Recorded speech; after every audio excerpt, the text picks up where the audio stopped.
I believe I understand, but I want to be cautious as it's hard to put it right.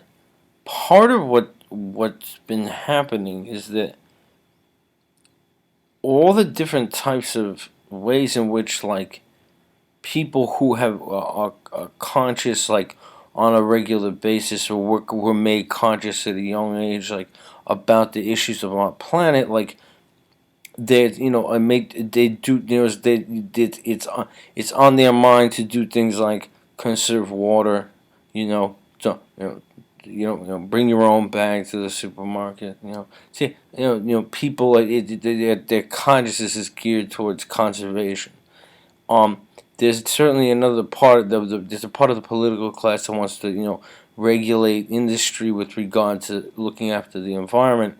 But the problem as we see it at this point is that it's so serious, such an emergency, and it's all large scale. And that when you have, for example, one sector using up 70% of the water and using up so fast that the Earth's hydrological cycle simply can't replace it.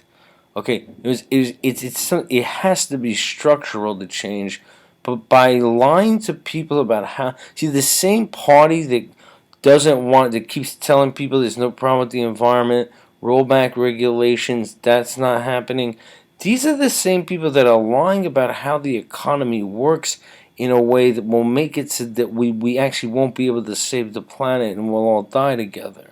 Here's the thing: why there are movements that want to go back to how the things used to work when they functioned, the dynamic state sector through public funding into NASA for research. That yes, the projects they're doing are things that sound interesting to the imagination, but what does it have to do with the economy or with saving the planet? The research they do when they attempt to go to Mars or attempt to have bases on the moon to launch a manned mission to Mars, that kind of research is what leads to and innovations in tech in essentially bio. I would call it innovations that will allow us to save the planet because they'll discover new clean sources of energy in attempting to think about how they could colonize, say, Mars. They're gonna have to find out how to reforest. We've cut down so many of our forests, it's causing all this damage, but we don't yet know how to reforest or recreate an ecosystem when it's been destroyed. It was all the kind of, and finding new sources of energy that really are limitless. All the research necessary for a fully green economy where we no longer have to worry about being poisoned or all dying together or millions of people without water to drink or all the things that are happening the same political party that has this interest in being unconcerned about the environment, even to want to roll back regulations meant for human health safety, but they're also not explaining how the economy works in a way that means that all the innovations, some existing and some to come, that would go from that research through the community college in the form of science driver programs and basically technical jobs to bring a green economy. That's not happening because they're not telling people how the government and the actually how the state actually functioned prior to these lies they started telling.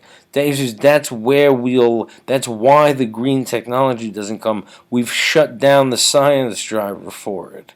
That's a big part of it. But also gaining this issue of gaining back sovereignty over our own national economy is crucial also. All the things that will be necessary to restructure in a way that we can no longer be afraid that we're all going to die of cancer or be poisoned by the water in our showers, or that millions and millions and millions of people are going to continue to die of basically of thirst or of dysentery because they ended up drinking the only water available, which by they knew by drinking it they might get ill.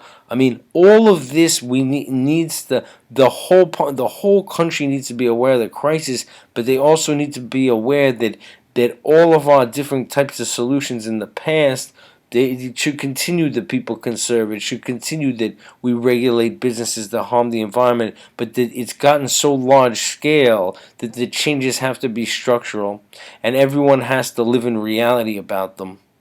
And I mean, so for example, that agro sector, they can no longer practice that way. We have to say you have to restructure. What do you need to restructure? But this is actually you're killing so many people, and water shortages now here in the industrialized world. I mean, the people have to get to the point where they realize if the entire population doesn't accept reality, and if we don't start talking about how to get back the innovative scientific part of our economy, then we're really headed for well, we're all gonna die together. I mean, it's not a dramatic statement. It's a true statement. But I mean, there's this political block. There's psychological blocks on people who don't even realize why. They think being concerned about the planet is for some other type of person.